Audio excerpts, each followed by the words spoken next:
네, 감사합니다. 오늘도 온라인으로 함께 하고 있습니다. 우리 8월 달부터는 우리 한 주씩 우리 10명에 맞추어서 이렇게 또 청년 또 피스별로 함께 하기로 했는데, 그래도 매주 우리 가족들 일부를 볼 수 있어서 참 기쁜 것 같습니다. 그 주차가 되면은 꼭 저에게 꼭 얼굴 도장을 꼭 찍고 가시면 좋을 것 같습니다. 그렇다고 해서 어떤 제가 큰 포상이나 어떤 그런 걸 또 주지 않는다 할지라도 그걸 본다는 것 자체가 얼마나 더 기쁜 일입니까? 함께 제외했으면 좋겠습니다. 여러분, 소확행이라는 말 잘 아시나요? 소확행은 소소하지만 확실한 행복이라는 그런 뜻입니다. 저는 소확행이 우리나라에서 만든 신조어인 줄 알았거든요. 여러분 그렇게 알고 계시나요? 그런데 저도 그렇게 알고 있었는데 그게 아니었더라고요. 이 말은 원래 그 일본의 무라카미 하루키라는 소설가가 1986년에 자신의 에세이집을 낼 때 그 글에서 처음 사용한 단어였다고 그렇게 합니다. 요즘같이 살기 어려운 시대에 크고 불확실한 행복을 쫓기보다는 현재 내가 할 수 있는 작은 행복을 추구하자는 데서 이 말이 재조명되고 또 유행한 것 같습니다. 실제로 이 소설가도 그렇게 살았습니다. 오늘 베드로전서의 말씀으로 행복을 추구하는 또 그리스도인들이 해야 할 두 가지 또 확실한 행동을 제가 나눠보려고 하는데요. 오늘은 1절에서 7절은 부부의 관계 속에서 우리가 그리스도인으로서 또 해야 할 확실한 행동을 나눠보려고 하고, 8절에서 12절까지는 이제 부부를 넘어서서 일반 사회 있잖아요. 사회에서 우리가 해야 할 확실한 행동, 이렇게 두 가지에서 나눠보려고 하는데, 그래도 저는 이 세 글자의 의미를 좀, 소확행의 의미를 좀 바꿔보려고 합니다. 그래서 소확행은 소소한 관계, 좀 작은 의미에서 우리 가정 안에서의 이 부부라는 관계에서의 확실한 행동 무엇일까? 또 혹시 부부 관계가 아닐 수도 있잖아요. 자녀일 수도 있는데 좀 이렇게 미루어 짐작하면서 적용해 보시면 좋을 것 같아요. 그냥 가족의 일원으로서 생각하면서 좀 적용해 보면서 말씀을 들으시면 좋을 것 같고요. 그 다음에 대확행은 좀 그보다 좀 더 사이즈가 큰 의미에서 좀 큰 사회에서 우리가 해야 할 확실한 행동, 확실한 행복이 아닙니다. 확실한 행동입니다. 그렇게 해서 바꿔서 좀 나눠보려고 합니다. 그렇다면 먼저 부부간의 관계에서 해야 할 확실한 행동, 이게 무엇일까요? 소확행, 그것은 뭐냐면 아내는 남편에게 순종하고 남편은 지식을 따라 아내를 귀하게 여기는 것입니다. 매맞을 각오하고 이런 말을 해야 되는데, 요즘 세상에는 남편에게 순종하라는 이 말은 어떤 금기어라든지 아니면 또 살부어, 살인을 부르는 말들, 이렇게 우리가 알 수가 있는데요. 우리 1절에 한번 다 같이, 좀 제 설명을 들으면 좀 그런 분노가 가라앉으실 것이라는 생각이 좀 듭니다. 우리 1절을 다 같이 읽어보겠습니다. 시작. 아내들아, 이와 같이 자기 남편에게 순종하라. 이는 혹 말씀을 순종하지 않는 자라도 말로 앓지 않고 그 아내의 행실로 말미암아 구원을 받게 하려 함이니. 아멘. 온라인으로 참여하시는 분들도 다 읽고 계시죠? 제가 오늘 출석하시는 분 밴드로 초록색 불 다 확인했습니다. 꼭 따라 읽으십시오. 1절부터 7절까지의 말씀, 제가 오늘 12절까지 나눌 건데요. 1절부터 7절은 부부의 관계에 한해서 말씀을 하고 있습니다. 1절부터 7절은 또 나눠지는데 7계절 중에서 6계절이 아내에게 하는 말이고, 마지막 한 개 7절은 남편이 아내에게 이렇게 하라는 그 말입니다. 혹시나 아내에게 하는 당부의 분량이 압도적으로 많다고 해서 또 어떤 남편은 아내가 문제가 많았을 것이라고 대부분 많다는 생각을 한다면 이것은 완벽한 착각입니다.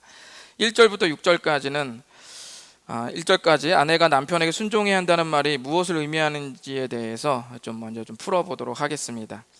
자, 이 단락은 그동안 순종을 가르치고 있는 베드로전서의 문맥 속에 계속 연결이 되고 있습니다. 여러분 1절 보시면 뭐래요? 이와 같이라고 하고 있죠. 이와 같이는 뭐예요? 윗절 2장 전체 내용들이 계속 연결되고 있다라는 말이겠죠.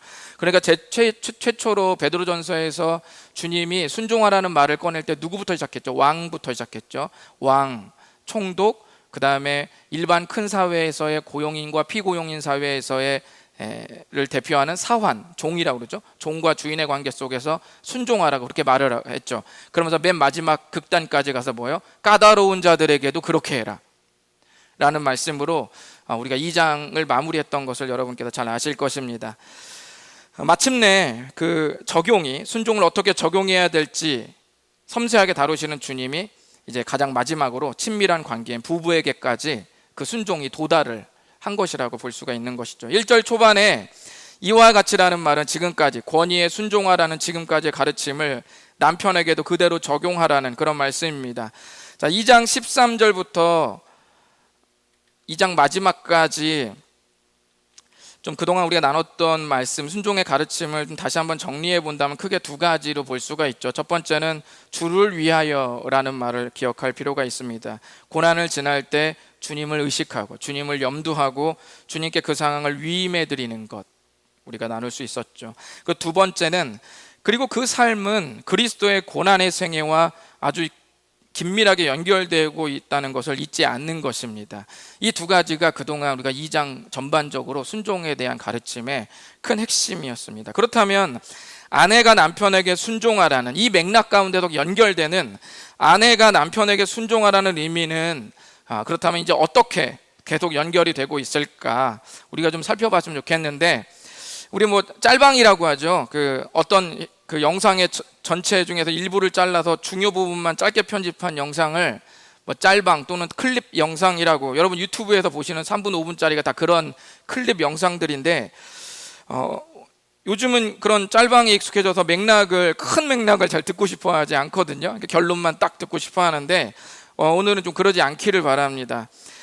이런 구절은 아내가 남편에게 순종하라는 이런 무시무시한 말, 자칫하면은 그 사회에서 배제를 당할 수도 있는 큰 위험천만한 말을 나눌 때는 큰 맥락을 함께 깊이 나눠야 됩니다. 그래야지만 우리 모든 남자들이 살아남을 수가 있는 것입니다. 자, 이런 구절을 자세히 듣지 않으면 이제 남성 우월 종교가 기독교다라고 우리가 보통 오해가 되고 영원히 그런 종교로 전락될 수밖에 없는 것입니다. 좀 우리가 거시적인 맥락에서 우리 좀 살펴본다면은 이 맥락 크게 남편에게 순종하라는 이 말의 의미와 배경은 크게 세 가지에서 함께 맥락으로 나눠 볼 수가 있습니다. 첫 번째는 수직적 관계가 아니라 사랑으로 종속된 관계에서 쓰였다는 거예요. 그러니까 남편에게 순종하라고 그러면 남편이 위, 아내가 아래 이렇게 생각하잖아요. 보통 우리가 수직적인 구조로 생각하잖아요. 그러나 남편과 아내의 수직이 어디 있겠어요? 남편과 아내는 어떤 관계? 사랑으로 종속된 수평의 관계입니다. 그러니까 끌린다면 양옆으로 끌리는 거지, 위에 우리가 더 서열이 위기 때문에 따라야 되고 서열이 아래이기 때문에 무조건 복종해야 된다라는 그런 의미가 전혀 아니라는 거예요. 여기서부터는 전혀 그런 것이 아니라는 것입니다. 그러므로 어떤 신학자는 이 말씀을 적용할 때 거꾸로 적용하지 말라고 했습니다. 거꾸로 적용하지 말라. 남편이 이 구절을 근거로 여성에게 명령하지 말라는 거예요. 만약에 성경을 이 구절을 그렇게 사용한다면 그것은 성경이 아니라고 그렇게 말을 했습니다. 여기서의 순종은 사랑하는 관계 속에서 상대가 존중이 여김을 받는 아주 직접적인 그런 태도입니다. 자, 우리 두 번째는 뭐냐면 이것은 기계적인 복종이 아닌 삶의 방식을 명령한 것입니다. 그래서 우리가 아까 말씀을 읽었을 때 알겠지만 말로 말미암지 않고 아내의 행실로, 네, 너무 많이 갔나요? 네. 너무 많이 갔네요. 네. 여기 말씀 보시면 3장 1절에 보면 말로 말미암지 않고 아내의 행실로 말미암아라고 돼 있죠. 그러니까 이것은 기계적인 어떤 하나의 행동에 맹목적으로 그냥 아무 생각도 안 하고 막 따르는 그런 기계적인 어떤 그 순종을 말하는 것이 아니라 주님 모든 행실에 그러한 방식을 따르라는 거예요. 삶의 방식을 말하라는 거죠. 그래서 아내가 남편에게 순종하는 삶의 방식이라는 것은 주님을 의식하고 주님 앞에서 진심으로 남편을 존중하는 것입니다. 그러나 남편의 모든 말에 무조건 따르고 성경에 완전히 반하고 지극히 악의적이고 반대인 그런 말들까지 무조건 다 네 여보라고 말하는 것은 아니라는 것입니다. 싫어라고 말하지 않고 정중히 다른 것을 제안하는 그런 태도입니다. 남편을 존중히 여기기 때문에 기꺼이 할 수 있다는 태도가 순종으로 귀결되는 것이죠. 셋째는 남편에게 순종하라는 의미와 배경에서 세 번째 맥락은 이것이 구원과 관계가 있다는 것입니다. 여기 보면 베드로 3장 1절의 말씀 보면 혹이라고 되어 있죠. 그러니까 결혼한 그리스도인 가정을 보니까 아내는 믿는데 남편은 믿지 않는 구성원이 있었다는 것이죠. 그런 구성원이 많았는지 적었는지는 알 수 없지만 혹이라고 본 거 보면 그렇게 많지는 않았던 것 같아요. 그러나 어쨌든 있다. 그래서 혹 그런 가정에서 말씀을 순종하지 않는, 전혀 믿지 않는 그런 남편일지라도 아내의 말뿐이 아닌 정말 진실한 그 행동에서 나오는 그 삶의 방식의 한결같음을 통해서 그 남편이 구원을 받는 역사가 일어날 수 있다라고 성경은 분명하게 말씀하고 있습니다. 행실이 엉망인데 말만 번지르르 하면서 교회 다니면 어때요? 더 밉죠. 차라리 말을 안 하는 게 낫죠. 그럴 때는 완벽한 삶은 아니지만 끊임없이 순종이라는 삶의 방식을 애쓰는 그런 진정성에서 남편의 구원의 문이 열릴 수 있다는 겁니다. 자, 2절은 어떻게 열리는지 이제 보시겠습니다. 자, 이제 3장 2절부터 어떻게 열릴까요? 자, 2절을 다 같이 읽어볼까요? 시작. 너희의 두려워하며 정결한 행실을 봄이라. 이거 계속 아내에게 하는 말입니다. 제가 6절까지 계속 아내에게 하는 말이에요. 그렇게 생각하시고 여러분 들으십시오. 남편이 아내가 주님을 두려워하는 것을 본다는 거예요. 그 아내가 그렇게 삶의 방식을 순종의 삶의 방식으로 애쓰는 그 진정성 속에서 남편이 무조건 그렇게 하는 것 같지만 부당하게 하는 것 같은데 그 와중에서 뭐가 툭 하고 튀어 올라오냐면 아내가 주님을 두려워하는 것을 본다는 겁니다. 자신의 까다롭고 부당한 언행에도 불구하고 순종이라는 삶의 방식을 아내로부터 대접받을 때 그 순종을 통해서 남편은 두려움을 본다고 했습니다. 다시 말씀드리지만 하나님을 두려워하는 건 뭡니까? 경외라고 했죠. 경외는 하나님께 압도당하는 것이라고 제가 말씀드렸습니다. 아내가 하나님을 경외하는 모습에서 남편은 보이지 않았던 진짜 참 권위의 줄기를 보는 거예요. 그동안 전혀 예상치 못한, 내가 짱이다, 내가 왕이다, 내가 우리 가정에서 최고다, 내가 막해도 된다, 이렇게 살다가 아내의 그런 한결같은 진정성 속에서 뭘 보냐면 권위의 줄기를 본다는 거예요. 하늘의 권위의 줄기를. 또 두려움과 더불어서 남편이 아내의 정결함을 본다고 했습니다. 정결함은 뭐냐면 남편이 이 남편의 말을 듣는 그런 와중, 부당한 그런 상황 속에서도 흐트러지지 않으려는 태도와 자세를 의미하는 거예요. 그러니까 악을 더 큰 악으로 갚으려 하지 않고 뭔가 끊임없이 자기를 주님으로 인하여 붙들려는 그런 모습 있잖아요. 그 모습 속에서 뭘 보냐? 그게 정결함이라는 거예요. 그걸 남편이 또 본다는 겁니다. 아내의 정결한 행동은 큰 권위의 줄기를 발견한 것과 하나가 돼서 남편의 구원을 돕게 됩니다.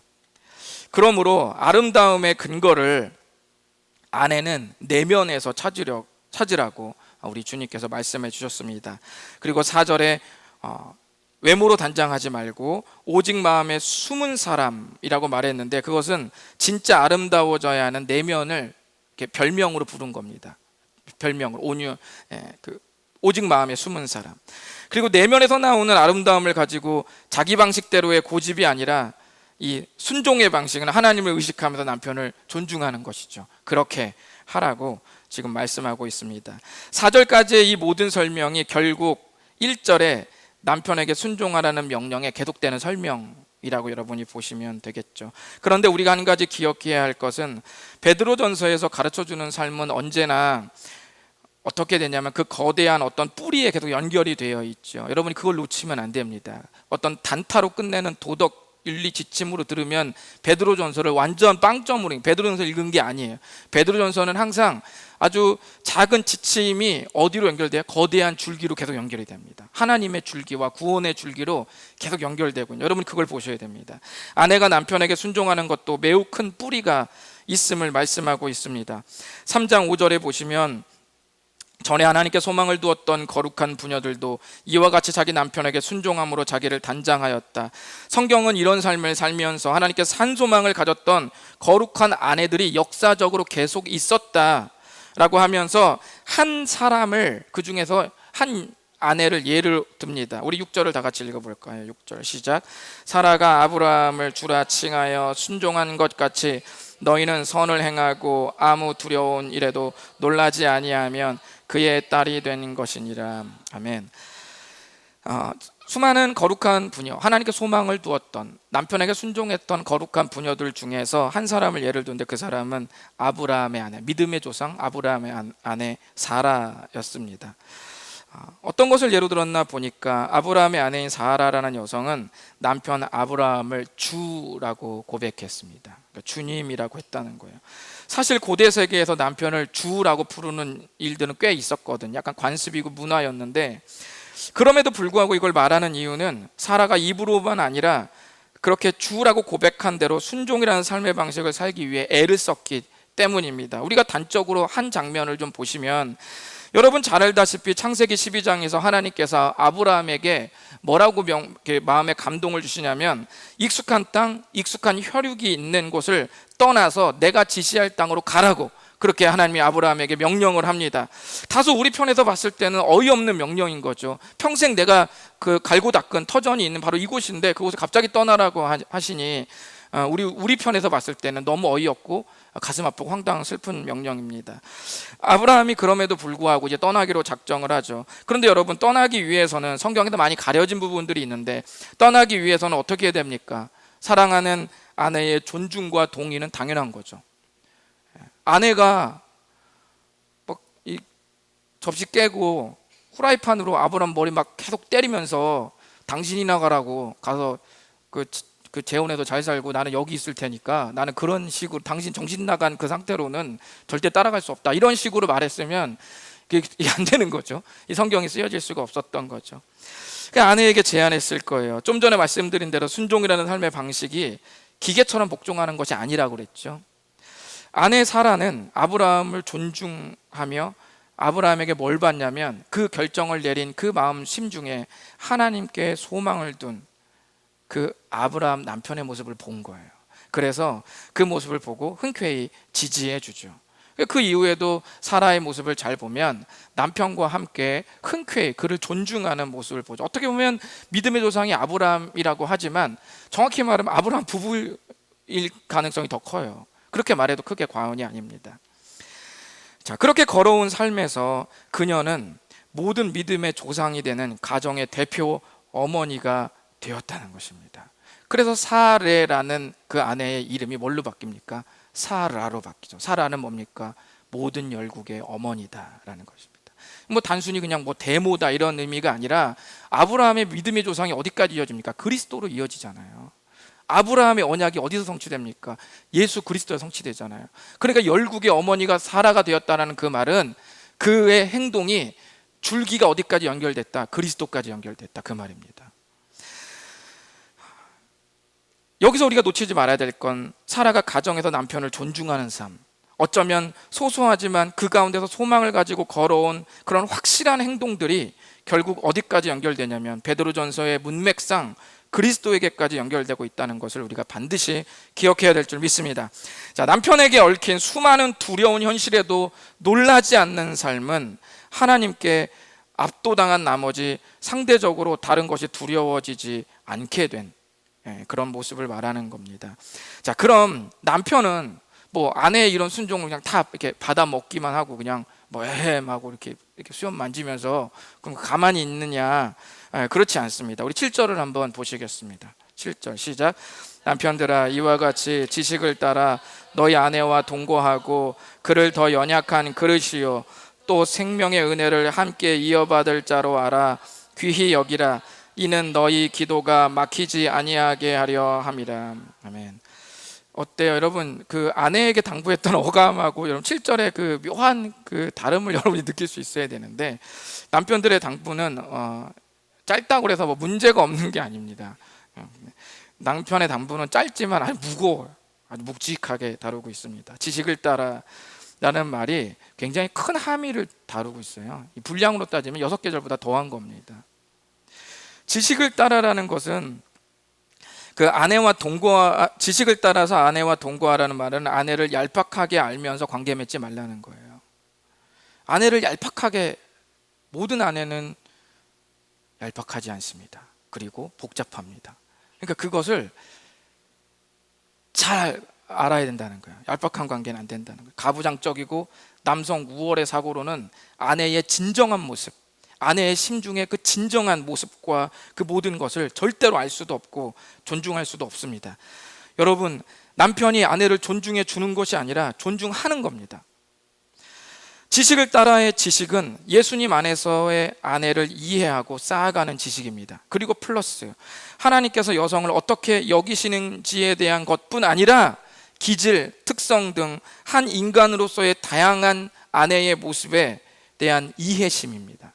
그 모든 게 신앙과 비신앙의 모든 정보가 전부 다 하나로 묶여진 거예요. 그것이 베드로전서에서 말하는 지식을 따라 아내와 함께해라, 그 말입니다.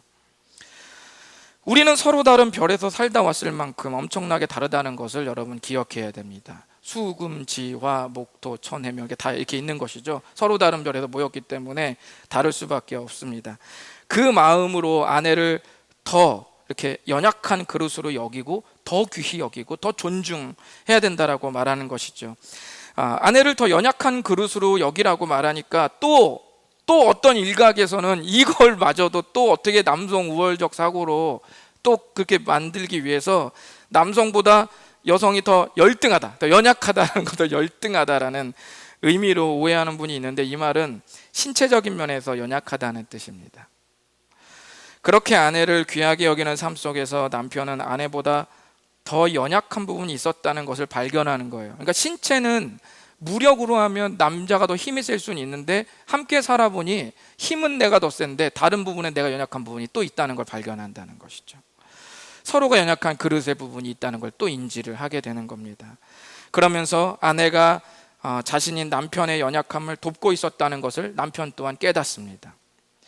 남편은 이런 아내와 함께 생명의 은혜를 하나님으로부터 이어받습니다. 7절 마지막 바로 전에 보면 또 생명의 은혜를 함께 이어받을 자로 알아 귀히 여기라라고 돼 있죠. 여러분, 이 말이 참 아주 중요해요. 하나님의 아주 하나님의 영적인 모든 놀라운 복을 남편이 받아서 아내에게 주는 게 아니라 어떻게 말해요? 함께 이어받는다. 동등한 선에서 함께 이어받는다. 이 말씀에서 아내와 남편이 동등하게 미래가 준비되어지고 있다라는 이 말씀에서 존재 차이에서도 완전히 동등하다는 것을 은연중에 주님은 드러내고 있는 겁니다. 하다라는 게 아니라 같이 받는 겁니다. 여담이지만 기독교는 이유 불문하고 남성 우월, 인종차별을 허락하지 않습니다. 이런 문제가 팽배한 고대 사회, 남성 우월, 인종차별이 아주 자연스럽게 횡행하던 그 고대 시대에 하나님의 말씀, 베드로전서가 이렇게 쓰여졌다는 것은 아마도 고대 사회에서는 당시로서는 엄청난 파격이었을 것입니다. 7절은 계속해서 무시무시한 경고를 내렸는데, 남편이 아내를 이렇게 존중하지 못한다면 모든 남편들은 잘 눈을 보고 앞으로 형제들은 다 눈을 아래로 보십시오. 이는, 다 같이 읽어봅니다. 이는 시작. 너희의 기도가 막히지 아니하게 하려 함이라.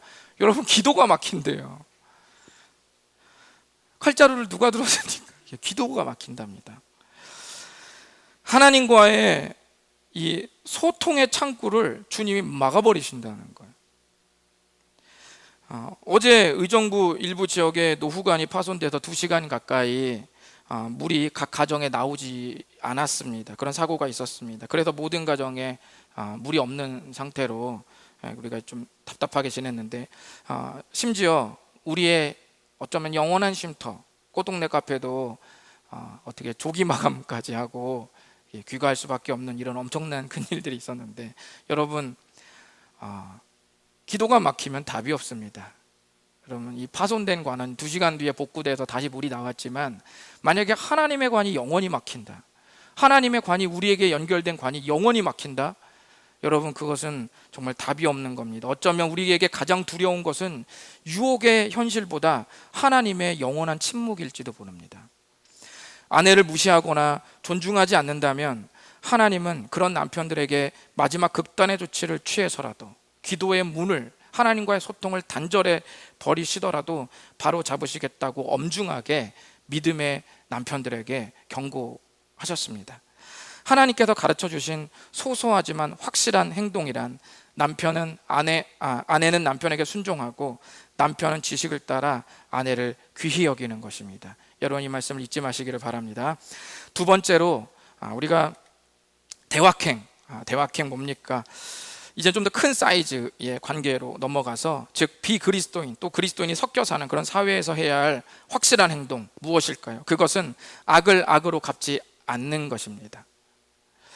어제 다양한 관계의 명령과 위로와, 이제 우리가 지금까지 여러 명령과 위로와 조언을 아끼지 않은 그런 베드로는 전체적으로 이제 공동체 안에서 어떻게 살아야 하는지에 대한 말씀으로 정리하고 있습니다. 왕과 총독, 사환들, 그리고 또 부부, 가정, 이런 것들을 다룬 뒤에 이제는 전반적으로 그리스도인에게 전반적으로 말을 해주고 있다는 거예요. 8절은 공동체에게, 그리고 8절은 교회 공동체, 9절은 비그리스도인들과 함께 섞여 사는 사회. 8절은 교회 공동체, 믿는 사람들, 9절은 믿지 않는 사람들까지 포함한 전체 사회 속에서 어떻게 살아야 되는지 그렇게 말씀하고 있습니다. 우리 8절과 9절을 다 같이 읽어보겠습니다. 시작. 마지막으로 말하노니 너희가 다 마음을 같이하여 동정하며 형제를 사랑하며 불쌍히 여기며 겸손하며 악을 악으로 욕을 욕으로 갚지 말고 도리어 복을 빌라. 이를 위하여 너희가 부르심을 받았으니 이는 복을 이어받게 하려 하심이라. 아멘. 먼저 교회 공동체를 향한 좀 말씀을 볼까요? 8절을 보시면 마음을 같이 한다라고 했습니다. 마음을 같이 해라.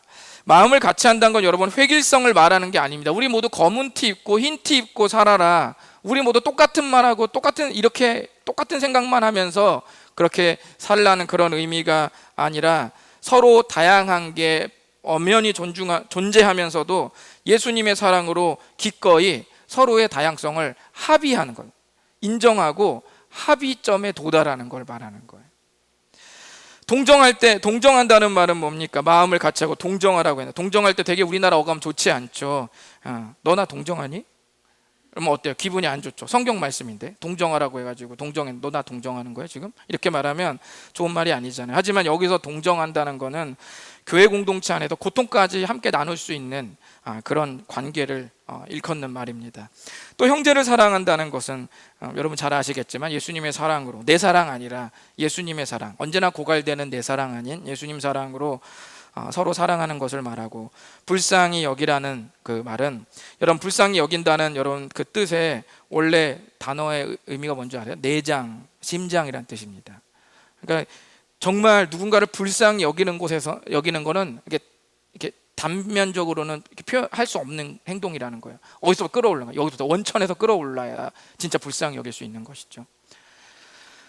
그래서 이 원래 불쌍히라는 뜻이 원래 그런 내장이라는 뜻이 있는 겁니다. 너그러운 마음의 어떤 원천을 가지고 있다라는 뜻이죠.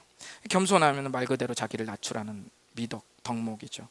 이런 공동체는 곧바로 그리스도인과 비그리스도인 사회에서 살아낼 수 있는 큰 도움을 주는 겁니다. 그래서 9절의 동력이 악을 악으로 욕을 욕으로 갚지 않는 큰 동력과 도움을 어디서 받냐면 8절에서 받는 거예요.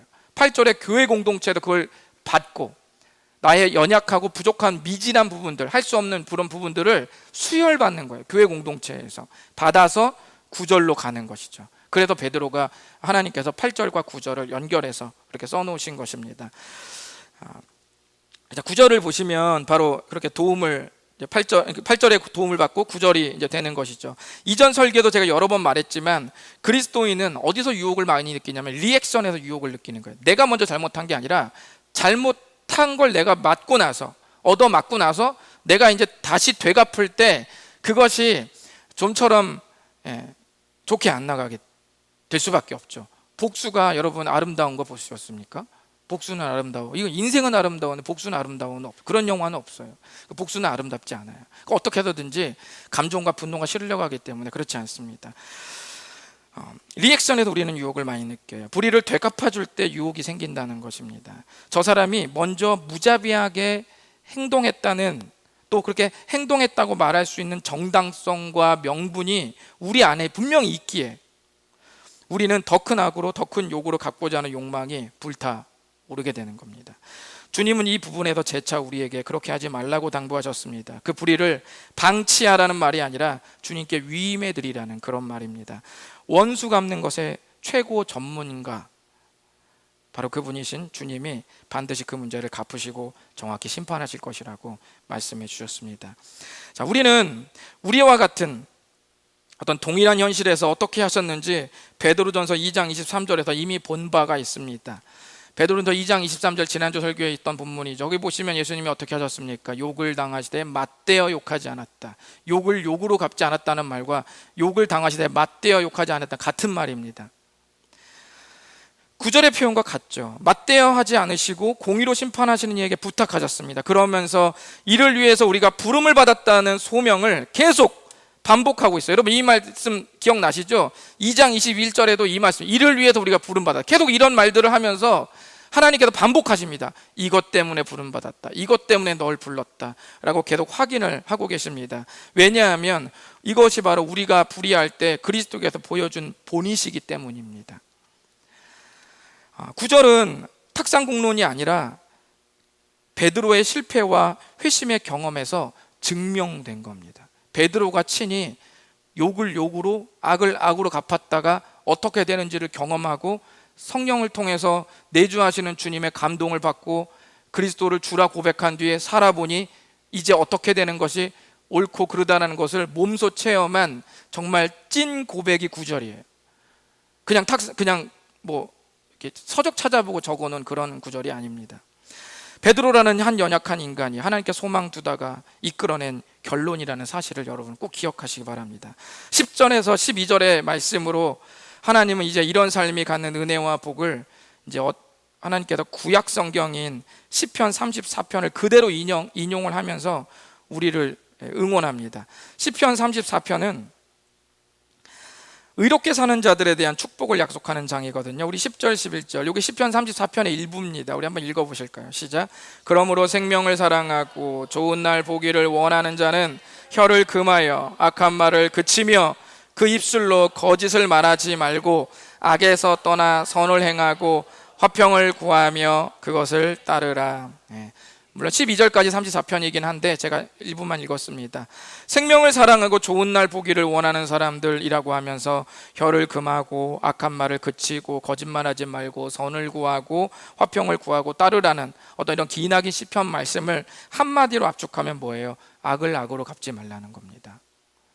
거짓을 말한다고 거짓을 너가 되풀이해서 말하지 말아라, 이렇게 이런 말입니다. 되갚지 않고 공의로우신 주님께 맡기는 과정에서 뭐가 일어납니까? 일이 일어나요. 거룩한 일이 일어나고, 그리고 거기서 우리는 잔잔한 평온을 경험합니다. 내용은 평안해라는 여러분 찬송가가 어디서 작성됐습니까? 자기의 딸을 수장시킨 바다의 수면 위에서 내 영혼이 평온하다는 찬송의 가사가 거기서 지어졌습니다. 이것은 단순히 참는 데서 온 것이 아니라 하나님을 의식하는 순종에서 온 경외의 결과입니다. 3장 12절을 보시면 주의 눈은 의인을 향하시고 그의 귀는 의인의 간구에 기울이시되 주의 얼굴은 악행하는 자들을 대하시느니라, 이렇게 말씀하셨습니다. 마지막 12절에서 우리는 큰 은혜를 발견하는데 뭐라고 말씀하시냐면 홀로 싸우는 싸움이 아니다라는 것이죠. 의인의 눈과 의인의 귀가, 하나님의 눈과 하나님의 귀가 어디를 예의주시합니까? 우리의 처절한 현장을 예의주시한다고 주님께서 말씀하셨습니다. 의인과 의인이 간구하는 기도의 소리에 귀를 기울이고 계십니다. 지금도 그렇고 계십니다. 지금도 어떤 분 말씀하시죠. 저는 의인이 아닌데요. 우리가 예수님을 믿음으로 의롭다 여김을 받을 자격을 얻었습니다. 여러분이 의롭다는 말이 아니라 예수님이 의로우시기 때문에 그 피가 우리를 덮어서 의롭다고 여겨주시는 겁니다. 그런 의미로서 의인입니다. 그 담대함을 가지고 주께 나아가는 거예요. 거룩한 뻔뻔함. 나는 부족하지만 예수님 피가 나를 덮었기 때문에 나는 거룩하다, 난 의인이다 하고 그 거룩한 뻔뻔함을 가지고 주님 앞에 엎드리는 겁니다. 그래서 주 앞에 나아가서 기도하고 부르짖을 때 그 소리가 아무리 읍조리는 골방의 작은 그런 음성일지라도 하나님은 천상에서는, 하나님께서는 그것을 중차대한 엄청난 메아리와 탄성으로 주님께서 그걸 들으신다는 것입니다. 여러분, 그것이 시편 34편에서 우리에게 주는 큰 위로입니다. 베드로는 이렇게 작은, 우리 부부라는 좀 더 다정하고 작은 관계에서, 그리고 비그리스도인과 섞여 사는 큰 사회에서 우리가 어떻게 해야 되는지, 이 두 가지를 오늘 베드로가 우리에게 말씀해 주셨습니다. 우리나라에 건축가 백희성 씨라는 분이 계신데 유명한 분입니다. 이분이 세상을 바꾸는 시간 15분, 이른바 세바시라고 말하죠. 이 강의에서 들려준 이야기가 있었습니다. 이 백희성 씨가 프랑스 거리를 지나다가 너무 아름다운 건물들을 보았다고 합니다. 아주 오래된 건물이긴 했지만 너무 아름다워서 한동안 쳐다보다가 그곳 우편함에 이렇게 적어서 넣었습니다. 건물이 너무 아름답습니다. 혹시 허락해 주신다면 이곳에서 살았던 아름다운 이야기를 듣고 싶습니다. 라고 이렇게 적어서 우편함에 넣었습니다. 그런데 한 달 후에 기적같이 그 건물에 사시는 할머니 한 분이 와서 함께 식사를 하자는 답변이 왔습니다. 초대받은 이 백희성 씨는 할머니와 식사를 하면서 이렇게 대화를 나눴습니다. 그러다가 할머니가 이제 그 테이블에 쿠키가 떨어졌다는 것을 이제 보시고 쿠키를 더 가져오겠다고 이제 거실 맞은편을 걸어가시는데 거실이 아주 굉장히 심하게 삐그덕대는 거예요. 오래된 건물이다 보니까 심하게 삐그덕대. 그래서 백희성 씨가 너무 안타까워서 할머니, 이거는 제가 고쳐드리고 갈게요 라고 이렇게 말했습니다. 그런데 할머니는 뜻밖의 말씀하셨습니다. 절대로 고쳐서는 안 됩니다. 당황한 백희성 씨가 왜냐고 그렇게 여쭈어 봤습니다. 할머니는 이 거실 한쪽 편에서 살아생전 할아버지가 늘 이 흔들 의자에 앉아 책을 보시곤 했는데 그때마다 이 마룻바닥이 삐그덕대면서 소리를 냈다는 거예요. 그렇습니다, 여러분. 이 삐그덕대던 마룻바닥에 뭐가 실려 있습니까? 할아버지의 추억이 담겨 있습니다. 삐그덕대던 마룻바닥은 사랑하는 이와 함께했던 시간의 선물이었고 추억의 상징이었습니다. 남들에게 그 소리는 그저 거실 바닥이 낡고 정상이 아닌 고쳐야 되는 그런 비정상의 소리에 불과했지만 할머니에게 그 소리는 좀 다른 의미로 와닿았습니다. 그 소리가 나는 순간 할머니의 모든 오감, 할머니의 모든 정서는 전부 할아버지와 함께 있던 행복으로 순식간에 이동을 하는 것입니다. 우리에게 수많은 삐그덕대는 소리들이 있습니다. 우리가 살다 보면 전혀 일어나지는 않아야 되고 나에게 일어나서는 안 되는 그런 좋지 않은 비정상의 소리들이 아주 많이 일어납니다. 잘 믿는데도 몸이 아파서 신음하는 소리들, 최선을 다하는데도 그것을 오히려 인정하기보다는 이용해 먹는 악덕 고용주들의 음흉한 웃음소리, 돈이 철저하게 하나님의 것이라는 청지기 정신을 갖고 사는데도 여전히 돈이 없어 마음이 텅 빈 어떤 그런 소리들, 최선을 다해 형제와 자매를 사랑하는데도 어쩔 수 없이 생기는 오해와 갈등의 하소연들, 이 소리들은 객관적으로 정상일 수 없는 것만은 분명합니다. 그러나 삐그덕대는 비정상의 소리에서 할머니의 모든 오감과 정서가 순식간에 가장 아름다웠던 그때로 이동하는 것처럼 우리가 기울어진 세상에서 살다가 삐그덕대는 모든 비정상 속에서 우리의 오감과 정서가 가장 아름다우신 그분께로 향하기를 간절히 바랍니다. 우리가 가장 불의할 때 피투성이가 되어 자신의 몸을 바친 골고다 언덕으로 순간 이동할 수 있기를 바랍니다. 불의를 경험하는 삐그덕대는 비정상의 이 생의 소리에서, 인생의 소리에서 우리의 정신과 오감과 우리의 영안이 순식간에 2000년 전 십자가 피를 흘리며 쓰러진 그 골고다 언덕 속으로 도착해 있기를 바랍니다. 공의가 기울어지고 불평등과 사람들의 욕심과 자기중심적 사고가 망쳐놓은 우리의 삶의 자리를 주님이 반드시 치유하실 것입니다.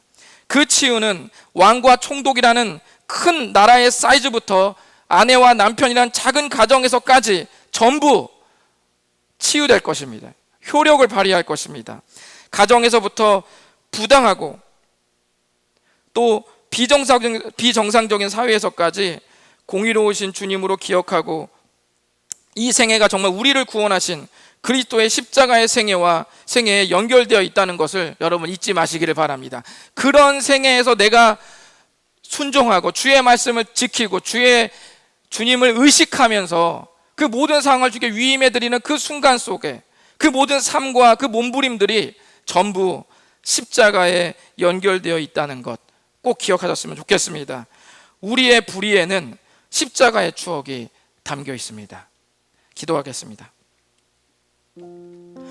우리 이 시간에 주님 앞에 기도하실 때 우리가 살다가 겪는 수많은 불의와 또 불만과 분노와 괴로움의 소리들이 있습니다. 원래 이 소리는 나지 않아야 되는 게 정상이죠. 우리가 최선을 다하고 믿음대로 살고 청지기 정신을 가지고 오직 주님을 고백하는 그런 삶 속에서 이러한 부조화와 이러한 불평등과 이러한 불의함과 부당함이 있으면 안 되죠. 하나님께서 은혜를 줘서 하나의 복을 주시기 때문에 이런 것이 원래 있으면 안 되죠.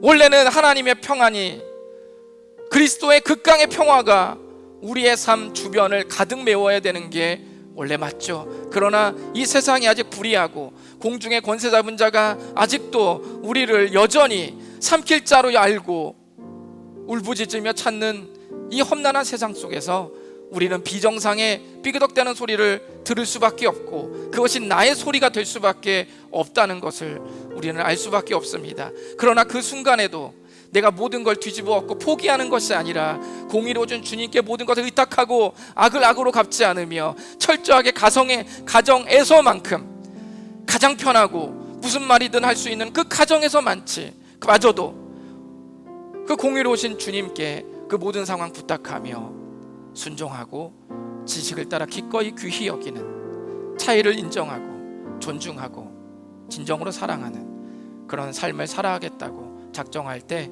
바로 그 삶이 우리 주님께서 걸어가신 십자가의 길임을 다시금 확인하기를 원합니다. 이 시간 주님 그렇게 살도록 도와주십시오. 다 같이 기도하고 또 부르짖겠습니다. 하나님